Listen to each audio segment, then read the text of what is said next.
In today's video, I'm going to be talking about how I saved £20,000 in my first year in the UK. Yes, guys, I saved £20,000 in 1 year, and that was my first year in the UK. I'm going to be giving you guys the details, the breakdown, everything. I'll try to be as real and honest as possible in this video. Now, note that this is not in any way to show off. This is just purely to encourage somebody and motivate somebody out there, and to let you know that you can achieve whatever you set your mind to achieve, and just to tell you that if I can do it, you too can do it if you work towards it. Welcome to my channel, guys. My name is Tochi. Please like this video, share it so everyone can benefit from it. If you're yet to subscribe to my channel, please do so, and to all my returning subscribers, you guys are welcome back. Before I continue, this video is brought to you in partnership with Lemonade Finance.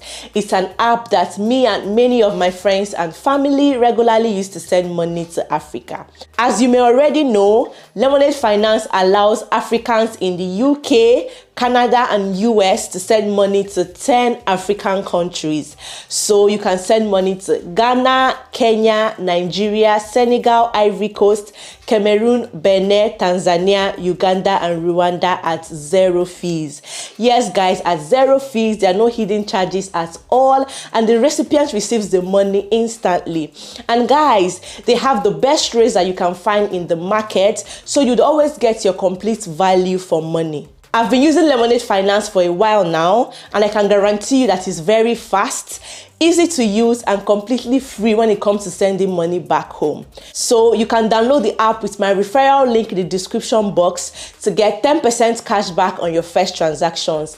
You can also type in my code Tochi if you've downloaded the app directly from the App Store. That way you get 10% cash back on your first transactions above £100. So if you send £100, you get £10 back. If you send £200, you get £20 back, and so on, capped at £50. How exciting is this news, guys? Hurry now, download Lemonade Finance app and begin to send money to Africa for free.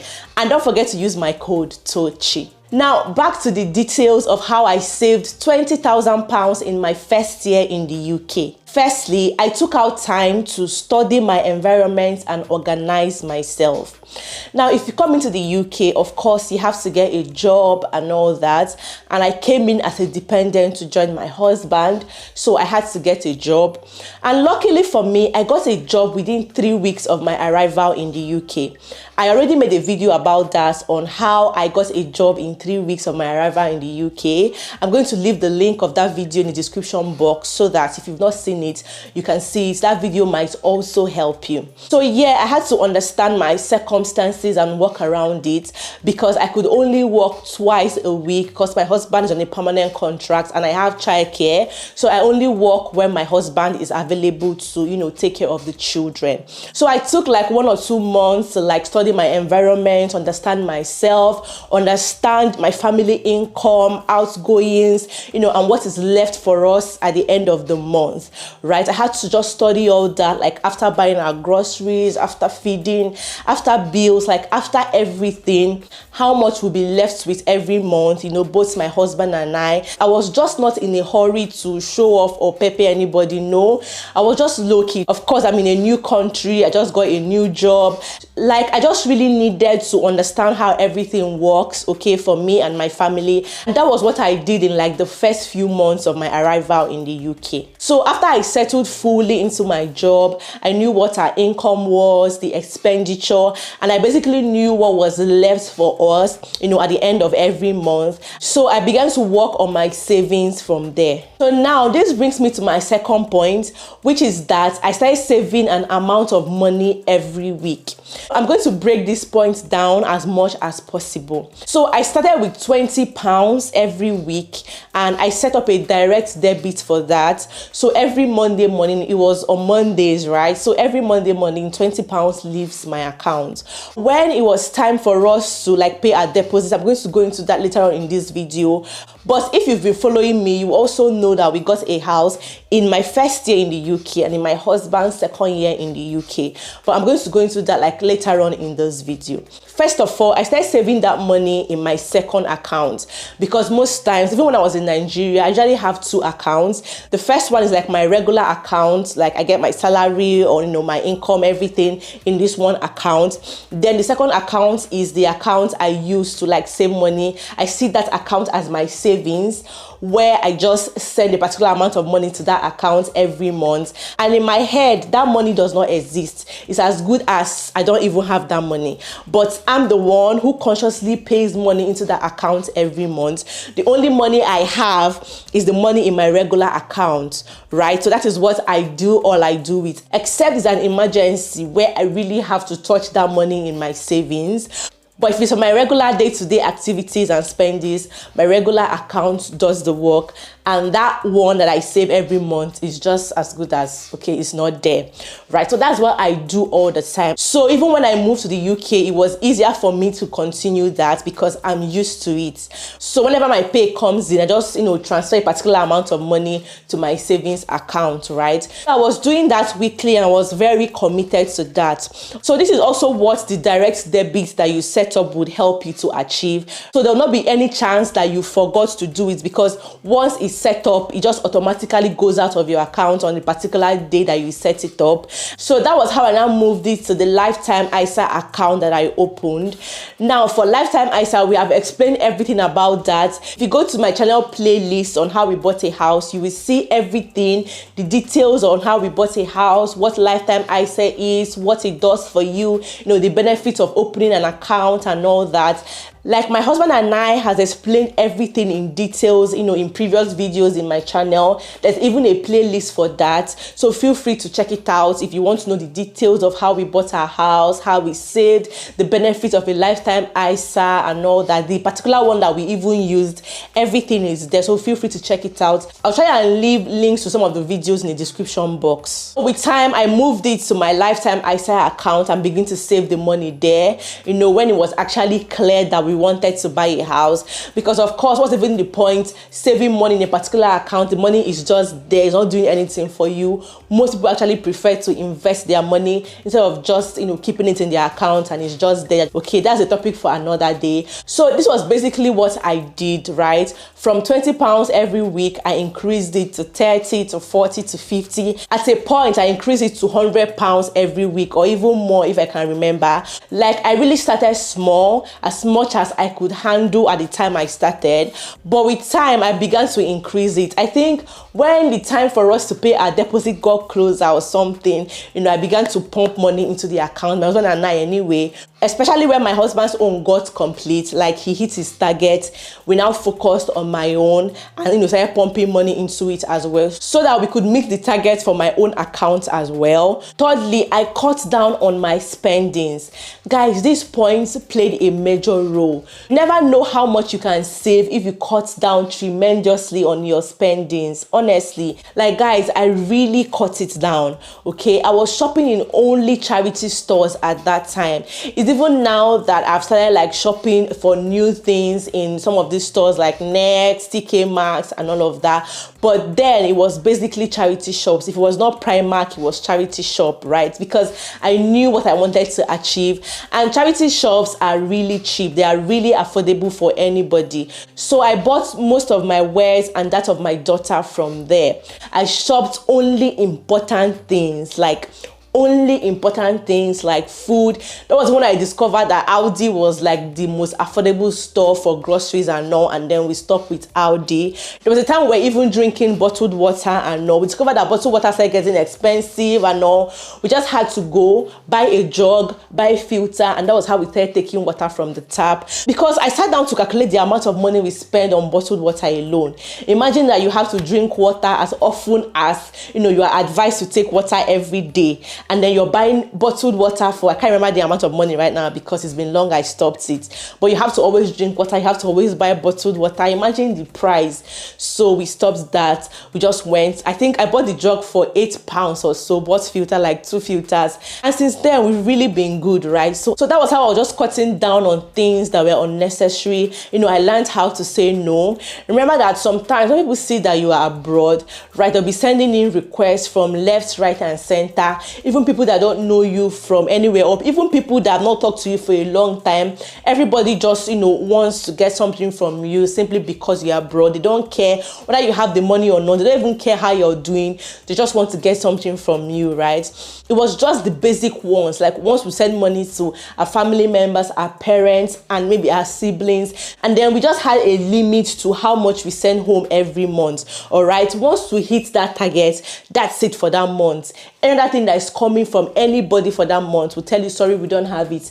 You have to wait till the next month, right? We'll include this request in our next budget for the next month. So that was what we're doing, except it was like an emergency, right? But when it's not, and it's a request that comes after we've hit our target for the month, like after we've closed our book for the month, and then you come and say, please, I need money for this, I need money for this. We just tell you no, or sorry, we can't help you for now. If it's very important to you, you have to wait till the next month. Honestly, that really helps. At the end of the month, just sit down, get a pen and paper, calculate how much you sent for that month, and I'm telling you that you will be shocked. Because trust me, people will come with different stories, different touching stories that, especially if you're a soft person like me, you'll be so touched that you want to give them your last card. So you must be really disciplined and firm when it comes to these things, because now that you are abroad, nobody will send money to you, right? Everybody is basically looking up to you for money. So if you're not wise enough with, your income, your finance living abroad, you have nothing left in your hands at the end of the day. So cutting down on our expenses really helped.